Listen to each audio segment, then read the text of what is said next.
Hello friends, आप सभी का स्वागत है हमारे यूट्यूब चैनल विजार्ड क्लासेस पर। ये जो क्लास है हमारा एनसीईआरटी का क्लास है। ओके फ्रेंड्स, जिसमें कि हम लोग जो है आज ध्वनि चैप्टर को पढ़ने के लिए जा रहे हैं। ध्वनि यानी कि साउंड चैप्टर को जो है हम लोग आज पढ़ने के लिए जा रहे हैं। ओके फ्रेंड्स, चलिए तो स्टार्ट करते हैं। यहाँ पे जो जो दोस्तों इम्पोर्टेंट पॉइंट्स है उन्हीं को हम डिस्कस करेंगे। सारा टॉपिक डिस्कस नहीं करेंगे क्योंकि काफ़ी लंबा हो जाएगा। जो जो इम्पोर्टेंट है टॉपिक्स उसको डिस्कस करेंगे, ठीक है। तो ध्वनि जो है एक ऊर्जा का रूप है जो हमारे कानों में श्रवण का संवेदन उत्पन्न करती है। ऊर्जा के अन्य रूप भी हैं जैसे यांत्रिक ऊर्जा, प्रकाश ऊर्जा आदि। और ऊर्जा को जो है ना तो उत्पन्न कर सकते हैं और ना ही उसका विनाश कर सकते हैं। आप इसे केवल एक से दूसरे रूप में जो है रूपांतरित कर सकते हैं। क्या सीखा हमने यहाँ पे? तो ऊर्जा को जो है ना उत्पन्न कर सकते हैं और ना ही उसका विनाश कर सकते हैं। आप इसे केवल एक से दूसरे रूप में जो है रूपांतरित कर सकते हैं। ठीक है दोस्तों, आइए और देखते हैं और क्या इम्पोर्टेंट है। अब है ध्वनि का संचरण। हम जानते हैं कि ध्वनि कंपन करती हुई वस्तुओं द्वारा उत्पन्न होती है। ठीक है दोस्तों, हम जानते हैं कि ध्वनि जो है कंपन करती हुई वस्तुओं द्वारा उत्पन्न होती है।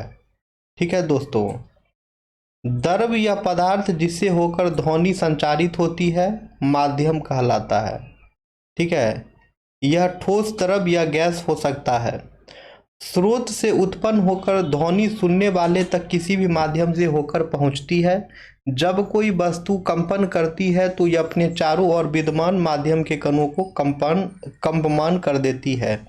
ये कण कंपमान वस्तु से हमारे कानों तक स्वयं गति कर नहीं पहुंचते हैं। अब है तरंग जो है एक विक्षोभ है। तरंग जो है दोस्तों एक विक्षोभ है जो किसी माध्यम से होकर गति करता है और माध्यम के कण निकटवर्ती कणों में गति उत्पन्न कर देते हैं। ध्वनि को तरंग के रूप में जाना जा सकता है। ठीक है दोस्तों, ध्वनि को जो है तरंग के रूप में जाना जा सकता है। ध्वनि तरंगे माध्यम के कणों की गति द्वारा अभिलक्षित की जाती है और यांत्रिक तरंगे कहलाती है। ओके, जब कोई कंपमान वस्तु आगे की ओर कंपन करती है तो अपने सामने की वायु को धक्का देकर संपीड़ित करती है और इस प्रकार एक उच्च दाब का क्षेत्र उत्पन्न होता है। इस क्षेत्र को जो है संपीड़न कहते हैं। ठीक है, जब कोई कंपमान वस्तु आगे की ओर कंपन करती है तो अपने सामने की वायु को धक्का देकर संपीड़ित करती है और इस प्रकार जो है एक उच्च दाब का क्षेत्र उत्पन्न होता है। इस क्षेत्र को संपीड़न कहते हैं। ठीक है दोस्तों, अब आते हैं यहाँ पे। संपीड़न जो है वह क्षेत्र है जहाँ कण पास पास आ जाते हैं। इन्हें वक्र के ऊपरी भाग में दिखाया गया है। ठीक है, संपीड़न वह क्षेत्र है जहाँ कण पास पास आ जाते हैं। इन्हें वक्र के ऊपरी भाग में दिखाया गया है। विरलन निम्नलिखित दाब के क्षेत्र हैं जहाँ कण दूर दूर हो जाते हैं और उन्हें घाटी से प्रदर्शित करते हैं। शिखर को तरंग का श्रृंग तथा घाटी को गर्त कहा जाता है। ठीक है दोस्तों, शिखर को जो है तरंग का श्रृंग तथा घाटी को जो है गर्त कहा जाता है। अब है ध्वनि तरंग के अभिलक्षण। ठीक है, ध्वनि तरंग के अभिलक्षण। किसी ध्वनि तरंग के निम्नलिखित अभिलक्षण होते हैं जैसे आवृत्ति, आयाम और वेग।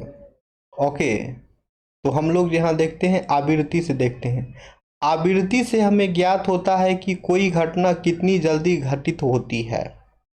आवृत्ति से जो है हमें ज्ञात होता है कि कोई घटना कितनी जल्दी घटित होती है।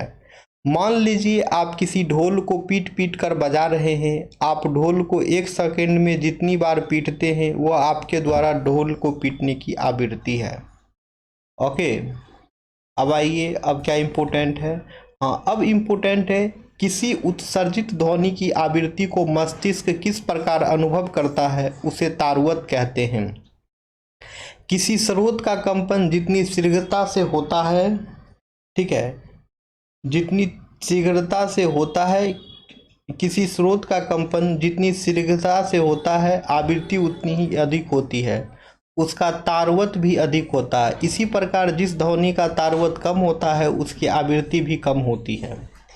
किसी माध्यम में मूल स्थिति के दोनों और अधिकतम विक्षोभ को तरंग का आयाम कहते हैं। किसी माध्यम में मूल स्थिति के दोनों और अधिकतम विक्षोभ को तरंग का आयाम कहते हैं। ध्वनि के लिए इसका मात्रक दाब या घनत्व का मात्रक होगा। ध्वनि की प्रबलता अथवा मृदुता मूलतः इसके आयाम से ज्ञात की जाती है। अब है ध्वनि की यह गुणता यानी कि टिम्ब्रे वह अभिलक्षण है जो हमें समान तारवत तथा प्रबलता की दो ध्वनियों में अंतर करने में सहायता करता है। एकल आवृत्ति की ध्वनि को टोन कहते हैं। अनेक आवृत्तियों के मिश्रण से उत्पन्न ध्वनि को स्वर नोट कहते हैं और यह सुनने में सुखद होती है। शोर यानी कि नॉइज कर्ण प्रिय नहीं होता, जबकि संगीत सुनने में जो है सुखद होता है। ओके दोस्तों, अब है किसी एकांक क्षेत्रफल से 1 सेकेंड में गुजरने वाली ध्वनि ऊर्जा को ध्वनि की तीव्रता कहते हैं। किसी एकांक क्षेत्रफल से 1 सेकेंड में गुजरने वाली ध्वनि को ऊर्जा को ध्वनि की तीव्रता कहते हैं। अब है विभिन्न माध्यमों में ध्वनि की चाल। विभिन्न माध्यमों में ध्वनि की चाल। किसी माध्यम में ध्वनि एक निश्चित चाल से संचरित होती है। किसी पटाखे या तड़ित के गर्जन की ध्वनि प्रकाश की चमक दिखाई देने के लिए कुछ देर बाद सुनाई देती है। ठीक है, कुछ देर बाद सुनाई देती है। इसलिए हम यह निष्कर्ष निकाल सकते हैं कि ध्वनि की चाल प्रकाश के चाल से जो है बहुत कम होती है। पॉइंट टू बी नोटेड, ध्वनि की चाल जो है ना दोस्तों, वो प्रकाश की चाल से बहुत कम होती है। ध्वनि की चाल उस माध्यम के गुणों पर निर्भर करती है जिसमें ये संचरित होती है। आप इस संबंध को अपनी कक्षाओं में सीखेंगे। ठीक है फ्रेंड्स, तो देखिए किसी माध्यम में ध्वनि की चाल माध्यम के ताप पर निर्भर करती है। जब हम ठोस से गैसीय अवस्था की ओर जाते हैं तो ध्वनि की चाल कम हो जाती है। किसी भी माध्यम में ताप बढ़ाने पर ध्वनि की चाल बढ़ जाती है। ठीक है दोस्तों, किसी भी माध्यम में जो है ताप बढ़ाने पर ध्वनि की चाल भी बढ़ जाती है। ओके दोस्तों, अब यहाँ पे देखिए ध्वनि का परावर्तन। ध्वनि का परावर्तन, किसी ठोस या द्रव से टकराकर ध्वनि उसी प्रकार वापस लौटती है जैसे कोई रबर की गेंद किसी दीवार से टकराकर वापस आती है। किसी ठोस या द्रव से टकराकर ध्वनि उसी प्रकार वापस लौटती है जैसे कोई रबर की गेंद किसी दीवार से टकराकर वापस आती है। अब है प्रतिध्वनि, तो इसमें क्या इंपॉर्टेंट है, इसमें कुछ ऐसा था नहीं। अब हम लोग पढ़ेंगे अनुरण। ठीक है, किसी बड़े हॉल में उत्पन्न होने वाली ध्वनि दीवारों से बारंबार परावर्तन के कारण काफ़ी समय तक बनी रहती है जब तक यह इतनी कम न हो जाए कि यह सुनाई ही न पड़े। ओके, अब है इन यंत्रों में एक नली का आगे का खुला भाग शंक्वाकार होता है। यह स्रोत से उत्पन्न होने वाले ध्वनि तरंगों को बार बार परावर्तित करके श्रोताओं की ओर आगे की दिशा में भेज देता है। स्टेथोस्कोप एक चिकित्सा यंत्र है। ठीक है फ्रेंड्स, 1 मिनट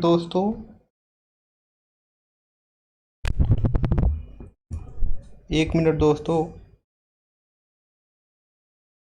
हाँ तो क्लास रिज्यूम हो चुकी है। क्या था, इन यंत्रों में एक नली का आगे खुला भाग शंक्वाकार होता है। यह स्रोत से उत्पन्न होने वाली ध्वनि तरंगों को बार बार परावर्तित करके श्रोताओं की ओर आगे की दिशा में भेज देता है।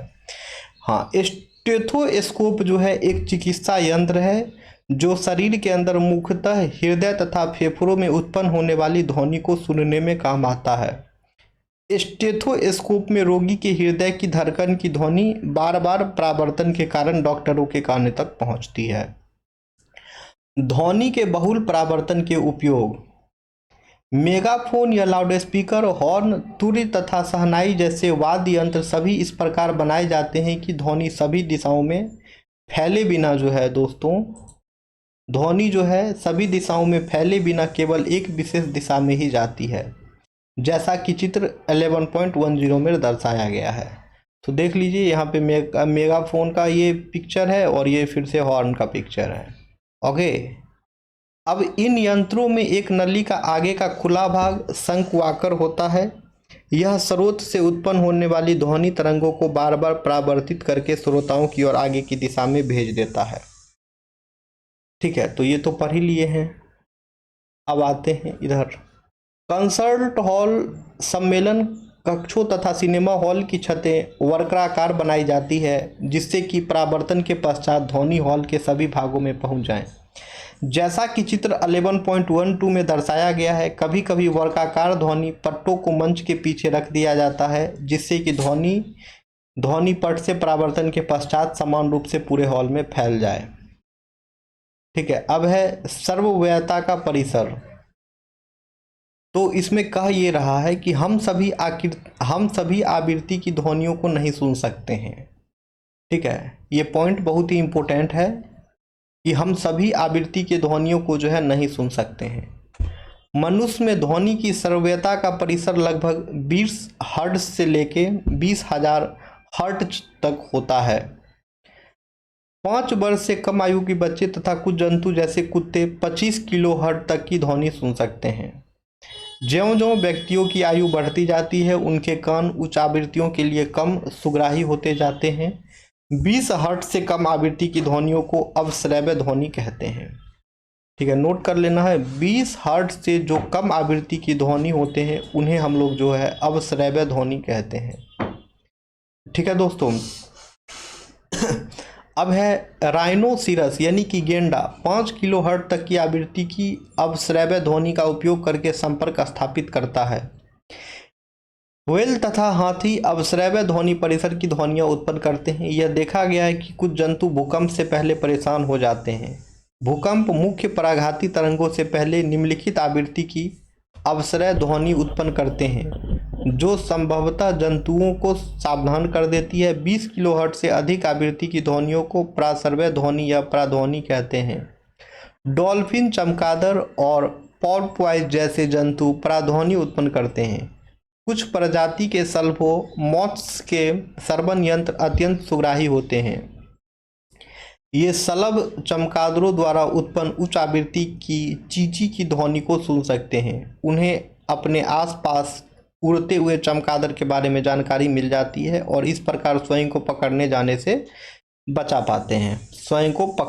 बचा पाते हैं। चूहे भी पराध्वनि उत्पन्न करके कुछ खेल खेलते हैं।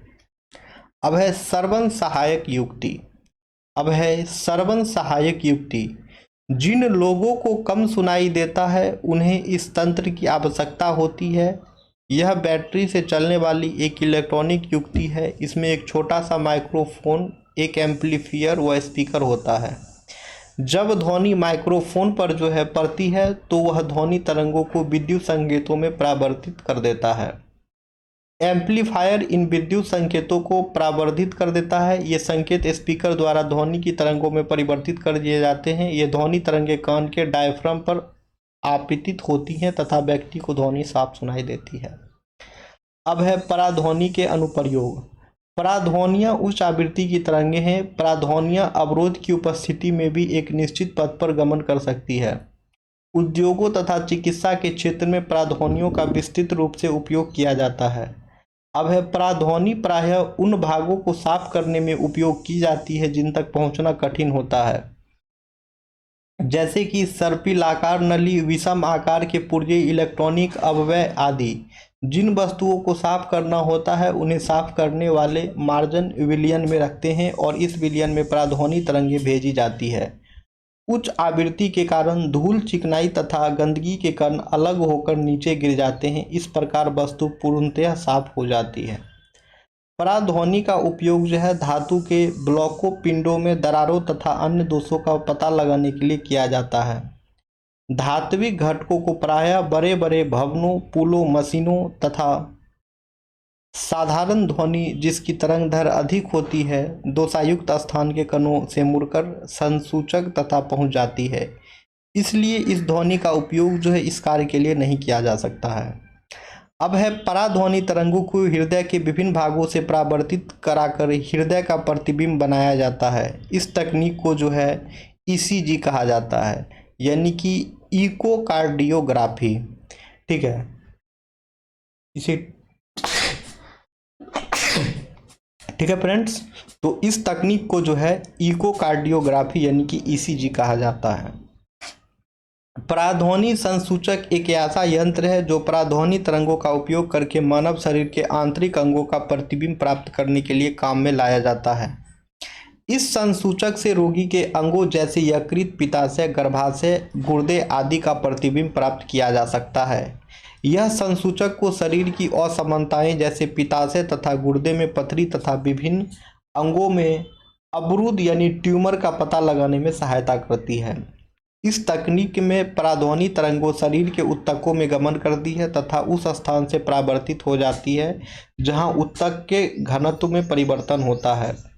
इसके पश्चात इन तरंगों को विद्युत संकेतों में परिवर्तित किया जाता है जिससे कि उस अंग का प्रतिबिंब बना लिया जाए। इन प्रतिबिंबों को मॉनिटर पर प्रदर्शित किया जाता है या फिल्म पर मुद्रित कर लिया जाता है।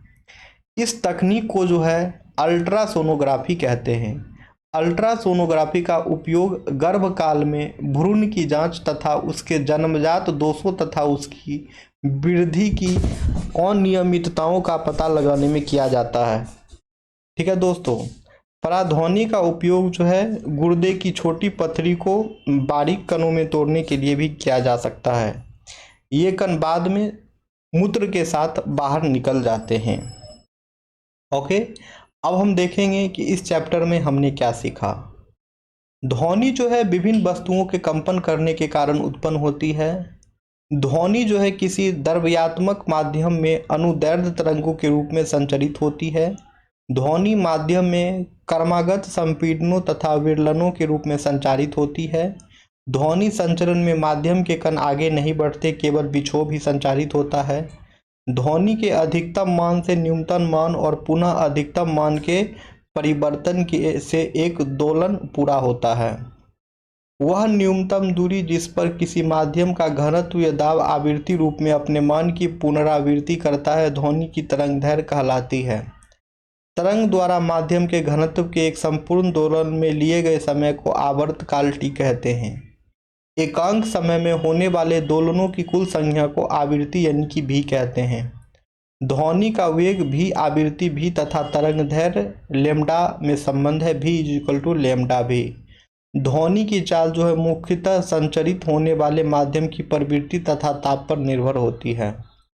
अब है ध्वनि के परावर्तन के नियम के अनुसार ध्वनि के आपतन होने की दिशा तथा परावर्तन होने की दिशा परावर्तक सतह पर खींचे गए अभिलंब से समान कोण बनाते हैं और ये तीनों एक ही तल में होते हैं। स्पष्ट प्रतिध्वनि सुनने के लिए मूल ध्वनि तथा परावर्तित ध्वनि के बीच कम से कम 0.1 सेकेंड का समय अंतराल अवश्य होना चाहिए। किसी सभागार में ध्वनि निर्बंध बारंबार परावर्तनों के कारण होता है, इसे अनुरणन कहते हैं। ध्वनि के अभिलक्षण जैसे तारतत्व, प्रबलता तथा गुणतः संगत तरणों के कारण तरंगों के गुणों द्वारा निर्धारित होते हैं। प्रबलता ध्वनि की तीव्रता के लिए कानों की शारीरिक अनुक्रिया है। किसी एकांक क्षेत्रफल से 1 सेकेंड से गुजरने वाली ध्वनि ऊर्जा को ध्वनि की तीव्रता कहते हैं। मानवों में ध्वनि की श्रव्यता की आवृत्तियों का औसत प्रास 20 हर्ट्ज से 20 किलो हर्ट्ज तक है। श्रव्यता के प्रास से कम आवृत्तियों की ध्वनि को अवश्रव्य ध्वनि तथा श्रव्यता के प्रास से अधिक आवृत्ति की ध्वनियों को पराध्वनि कहते हैं। पराध्वनि के चिकित्सा तथा प्रायोगिक क्षेत्रों में अनेक उपयोग हैं। तो दोस्तों, आज का क्लास हम लोग यहीं पे एंड करते हैं। यह चैप्टर हुआ ख़त्म। ठीक है, अब हम लोग ज्योग्राफी का क्लास स्टार्ट करेंगे। ठीक है दोस्तों, अब ज्योग्राफी एनसीईआरटी सीरीज चलेगा। जिन्हें भी ज्योग्राफी का क्लास देखना है दोस्तों, ठीक है, जियोग्राफी का क्लास चलेगा हम लोग के क्लास पे। तो जिन्हों भी दोस्तों ज्योग्राफी का क्लास देखना है वो लोग हमारे सेशन से अवश्य जुड़े, क्योंकि ज्योग्राफी क्लासेस कंटिन्यू हमारे पे सेशन पे चलेगी। ओके, देख लीजिए, geography NCERT class will be started soon on my YouTube channel. ठीक है दोस्तों, ऑन माय यूट्यूब चैनल। तो जो भी लोग ज्योग्राफी का क्लास देखना चाहते हैं वो लोग हमारे चैनल से कंटिन्यू जुड़ा रह सकते हैं, ताकि ज्योग्राफी क्लास का नोटिफिकेशन आप सभी को मिलता रहे। ठीक है दोस्तों, तो चलिए सेशन को हम लोग एंड करते हैं, फिर जो है हम लोग मिलेंगे नेक्स्ट वीडियो में ज्योग्राफी के क्लास में। ओके फ्रेंड्स, हम लोग जो है अब ज्योग्राफी के क्लास में मिलेंगे। चलिए तब तक सेशन को एंड करते हैं, फिर जो है हम लोग नेक्स्ट सेशन में मिलते हैं। Okay friends, thank you everyone.